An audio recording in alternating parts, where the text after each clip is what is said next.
Hi, this is Flo, and I'm here to talk to you about cooperating with your government. Now, I'm a Christian, and the Bible says that our leaders are appointed by God, and we basically got to do whatever they say.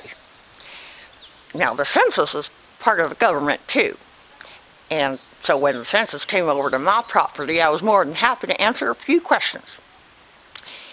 I answered all their questions about how many rooms I had in my house and the results of my last colonoscopy and everything. And the only question I had any trouble with was the one about sex, because the only options they gave you were Monday and Friday. I told them not so much lately, and I left that one blank. But other than that, I answered all their questions. We had a lovely interview, lasted about 3 hours, and since my neighbor was out, I went ahead and answered some questions about him too. And I told them how many rooms he had in his house and how many chickens he had and everything. He had 9, but the Fisher cat got 4. It was a terrible shame.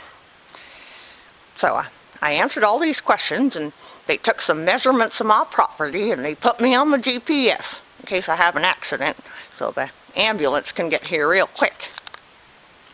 So after that, I went down to see my neighbor, and I told him about all this work I'd done for him answering his census questions.